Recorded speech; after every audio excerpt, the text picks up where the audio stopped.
Thank you all for coming today. Good news, you can almost go home. Bad news, there's one more person, but that's okay. We're here today to discuss barriers. I doubt any of you study etymology, but does anyone know the origin of the word barrier?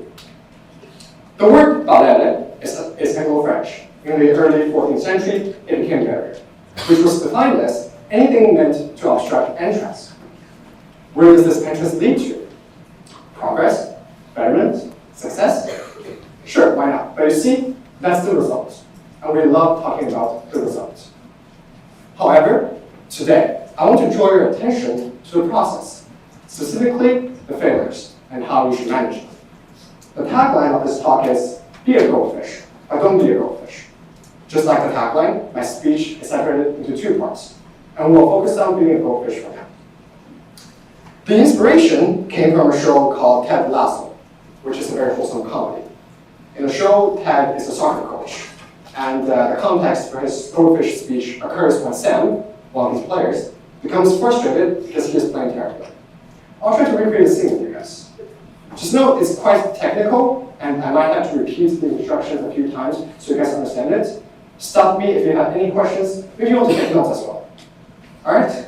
So, throughout the scene, you all have to be silent. I know, it's quite difficult, but give it a shot. You're already doing it. Sam, do you know what the happiest animal on earth is? It's a goldfish, because it has a 10-second memory. Be a goldfish. Sam doesn't need a Gordon Ramsay lecture. He needs to move on. There's a famous saying in chess, it's not the first mistake that kills you, it's the second one. Over-contemplating a mistake will distract you away from the next opportunity. Therefore, I think the first step to breaking barriers is to be a goldfish, so you have the confidence and the courage to keep trying. Now, I know that's easy to say, and if my speech is ended there, it will be useless. So let's look at some examples and see how we can learn from them. Vincent van Gogh, or if you're Dutch, Vincent van Gogh, is one of the most celebrated artists. But during his lifetime, he failed miserably, dreadfully, deplorably, lamentably. He sold a grand total of 2 paintings. I'm sure most of you can answer that.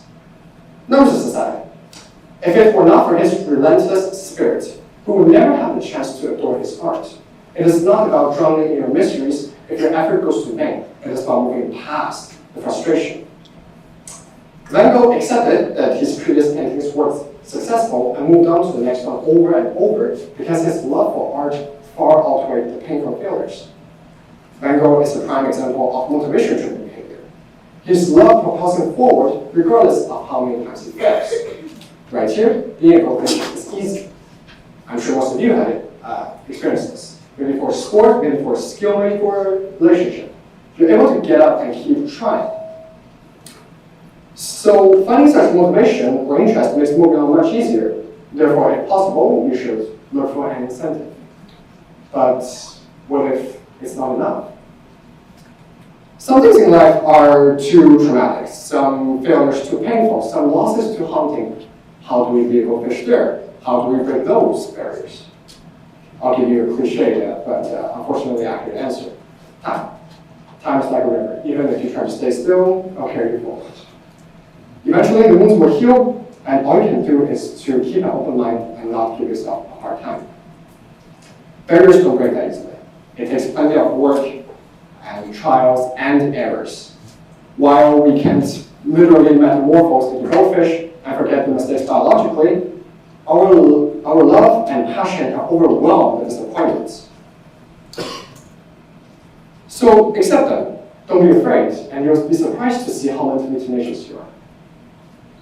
Okay, now we know why we need to be a goldfish. How about the second part of the sentence? Don't be a goldfish.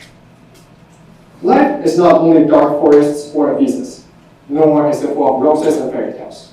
You shouldn't drown in your sorrows, nor should you erase them from memory completely. Mistakes are only embarrassment if nothing comes out of them. But they can be valuable lessons upon reflection. Now, I know, trust me, I know, you are all sick of hearing learn from your mistakes. From ancient Greek to your math teacher, everyone tells you to do so. But ask yourself, Do you actually do it? I know I don't. At least not as much as I would like to. Over the past year, I partook in an academic research project. While it was a great learning opportunity, from time to time it felt like a burden because of the sheer number of failures. The project began like any romance, red hot. I couldn't take my hands off it. But like any doomed relationships, things went south when I started lying. I wanted to impress my professor, so I pretended I knew everything, even though I clearly had no idea. I mean, what is a 0-2 Minkowski space tensor or gravitational linear geometry? It's just words. Slowly but surely, assignments were getting more challenging, group discussions became harder to follow. But through some educated guesses and dumb luck, I managed my way through. Up to this point, believe it or not, I still stubbornly thought I could fake it till I made it. Unsurprisingly, when we arrived at the write-out process, I could only produce gibberish. Despite clearly knowing half of my equations didn't equate, and that my conclusion probably violated the laws of physics, I submitted my first draft anyway, wishfully thinking my professor would be satisfied. Looking back, I'm just happy he didn't get a heart attack after reading my first draft. From his feedback, I could tell he was disappointed. Perhaps out of generosity or the urge to clean his mess up, he offered me a second chance at some office hours. And I quote, so that I learned something. Very sassy. At this point, I was so embarrassed that I seriously considered quitting the project. But I knew I had to be a goldfish. I had to move on. So I accepted the opportunity and began working on it. Nevertheless, knowing what to do doesn't make the execution easy.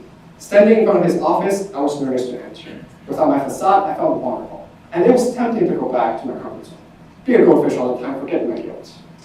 But deep down, I knew that being a goldfish would only get me so far, and it was not enough this time.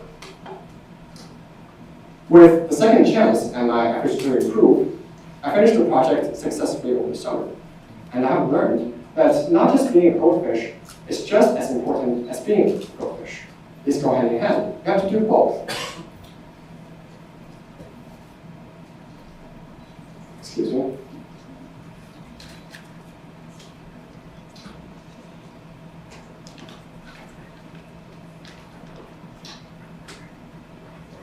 Again, yes. I don't expect anyone here to suddenly know how to learn from their mistakes after one example.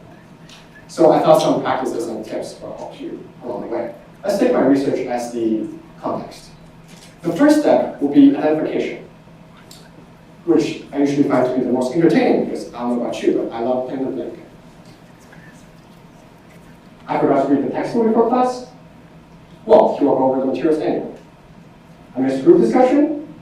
Well, I had other priorities. I didn't do well on my assignments? Well, there's scaling at the end. As fun as it is, it doesn't solve the problem unless you can use it properly. You need to write down everything that contributes to the issue. The three scenarios I just described have their respective factors. Take a moment, think about it. What were the factors that contributed to me not pre-reading the textbook, missing group discussion, and doing poorly on my assignments? There are a few overlapping ones, like lack of time, incorrect priorities, stress, and lack of reflection. Now that we have a list, it's worth examining the causes behind these factors. One, finding an hour every week to read one chapter in the textbook isn't the hardest thing to do, so why didn't I have the time? Well, procrastination is a big problem, so stop deadlines. Deadlines for minor assignments usually don't get my attention. Therefore, I don't make time for them. Two, missing group discussions and not reading the textbook also mean that I don't consider them to be my priorities. If they were that important, I would definitely complete them. Although, from the standpoint of the project, they should be my priorities, as they would help facilitate my understanding of the materials. Given how flabbergasted I was with the equations, I was wrong to put Netflix and chill before these academic activities. Three, since I didn't understand what was going on in the project, it was nerve-wracking to discuss. Not only couldn't I contribute to the conversation, but I was also avoiding questions. I gave broad, ambiguous responses and rarely volunteered.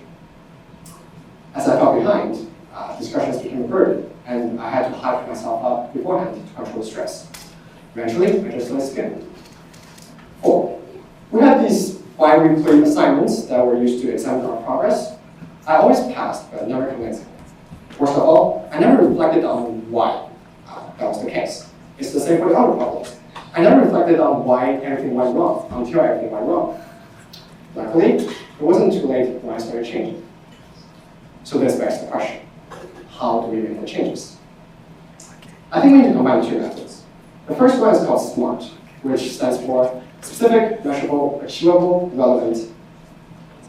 Yes, achievable, relevant, and time-bound. Your solutions to these causes should satisfy all 5 criteria. Let's apply this to the example. 1, lack of time. So instead of saying, I will manage my time better, we need something concrete. How about, I will separate the chapter into 5 smaller sections. And now every weekday, I will read those few pages. Even if I'm busy all day before I go to bed, instead of scrolling through Instagram, I'll finish reading Wednesday. 2, incorrect priorities. The solution can be, I will compile a list of everything the project includes, meetings, assignments, deadlines, etc.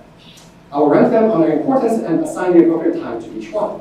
If the feedback is not ideal, we will adjust the list and reevaluate the items. 3, stress. This is a tricky one. But since it arose because I had doubted my abilities, it should go away once other plans start working. But if it sticks around, there's nothing wrong with talking to a friend or seeking professional help if needed. 4, lack of reflection. The solution can be, I will write down everything, all the mistakes in my notebook, writing down, reporting, analyzing it on my own, then asking for the professor's opinion during office hours. All it takes is a little courage and perhaps some company. Speaking of company, the second method is to have a buddy or supervisor. What class bonds people the most? Math class. Because collaboration makes your life much easier. During the project, my lab partner was a buddy. He reminded me of the deadlines, we worked together, we discussed questions, and he raised my sense of responsibility. Having someone to supervise and support you is motivational.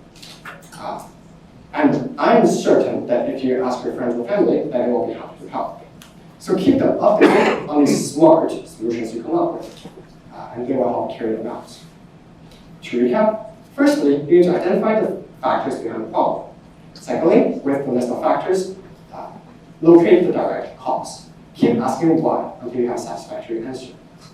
3, lastly, to improve, there are 2 methods. 1, make sure the changes are smart, that is specific, measurable, achievable, relevant, and time-bound. Also, find someone to supervise and support you. Again, I just want to emphasize that being a goldfish and not being a goldfish are equally important. You cannot learn from your mistakes if you cannot embrace them. But embracement without reflection is like traveling to the North Pole but going down south. You might get there eventually after a trip around the globe, but checking the contents will make the journey much simpler.